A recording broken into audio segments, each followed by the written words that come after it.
Paz do Senhor, meus irmãos, glória a Deus.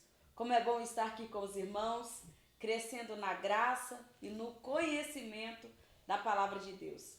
Quero meditar com os irmãos Salmo 116, número 8, que diz assim: Porque tu livraste a minha alma da morte, os meus olhos das lágrimas e os meus pés da queda.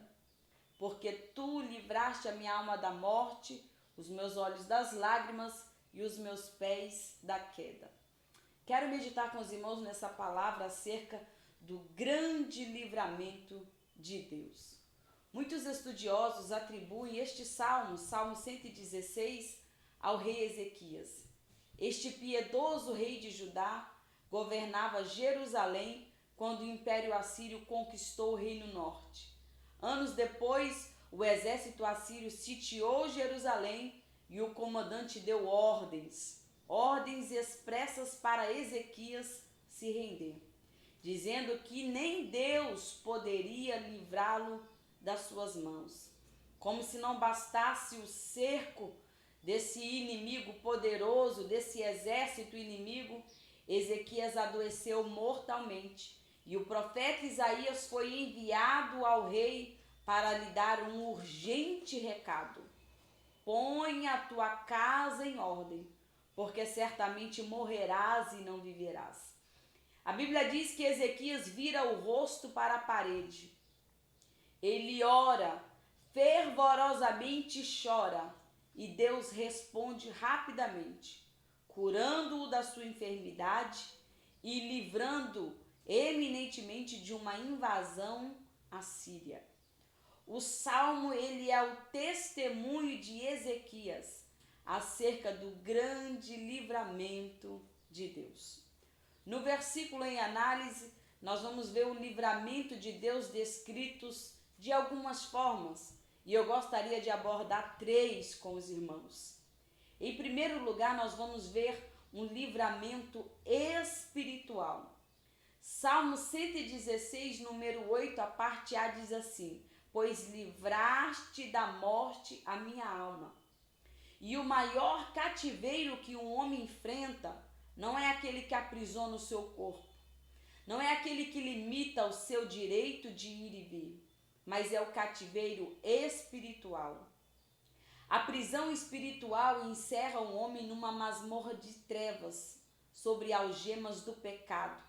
E aquele que pratica pecado é escravo do pecado. Vive na coleira do diabo, debaixo de vícios destruidor. O mundo está posto no maligno. O príncipe da potestade do ar atua nos filhos da desobediência. E estes vivem na casa do valente, na potestade de Satanás, no reino das trevas. A menos que Jesus, o mais valente, os resgate-os da casa da servidão. Estes permanecerão debaixo do tocão cruel desse feitor escravo. Certamente, a maior necessidade do pecador é ser liberto espiritualmente. E essa libertação, ela não se alcança por meio de ritos sagrados, nem por expedientes de algum esforço humano, porque somente só Deus pode libertar os cativos e tornar o homem verdadeiramente livre. Somente Deus tem esse poder. Em segundo lugar, nós vamos ver um livramento emocional. Salmo 116, número 8, a parte B diz assim: das lágrimas os meus olhos. O cativeiro emocional ele é a consequência do aprisionamento espiritual.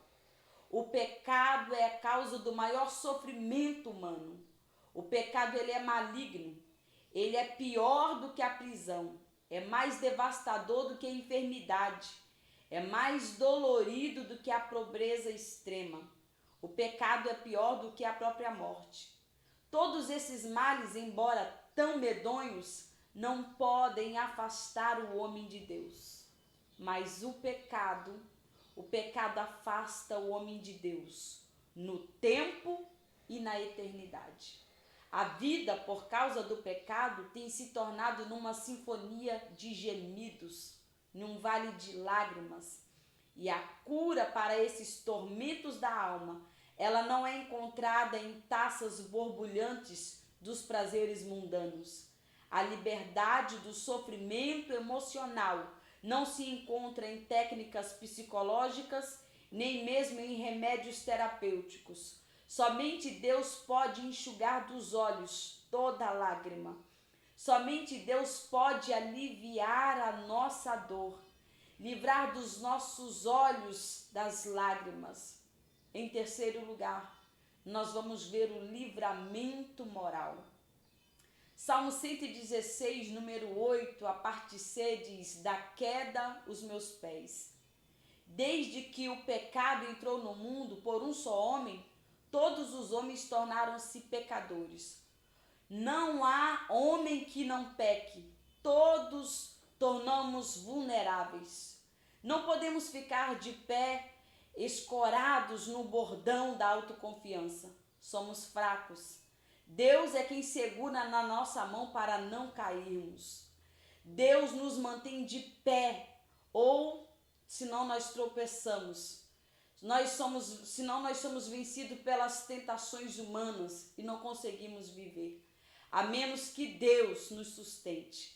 Sem a assistência da graça de Deus, nós não estaríamos fora da lama.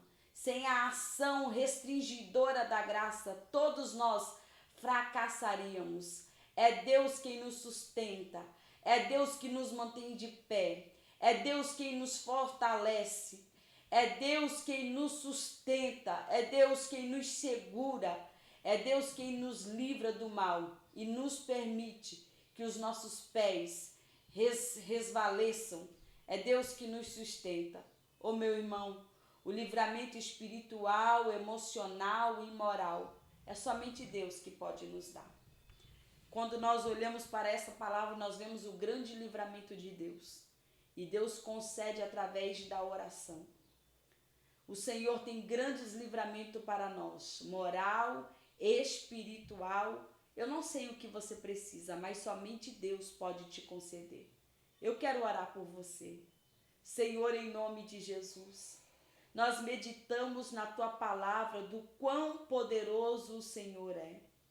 E te agradecemos por essa tão graça, por essa misericórdia tão poderosa que nos alcança todos os dias. Ah, Senhor, se não fosse a Tua mão que nos sustenta de pé, se não fosse o Teu poder, Senhor, que permanece sobre as nossas vidas, nos fortalecendo, nos guardando, nos livrando, nos blindando, Senhor, não estaríamos aqui. Eu oro, Senhor, para que essa palavra se cumpra sobre a vida dos meus irmãos, para que o Senhor dê livramento emocional, espiritual e moral nessa tarde, nessa manhã, nessa noite. Eu não sei qual é o momento em que essa palavra vai chegar aos ouvidos dos meus irmãos, mas eu oro. Eu oro para que o Senhor a faça se cumprir sobre as nossas vidas. Eu oro para que o Senhor a faça se cumprir sobre nós, em nome de Jesus. Amém, meus irmãos? Que Deus abençoe em nome de Jesus.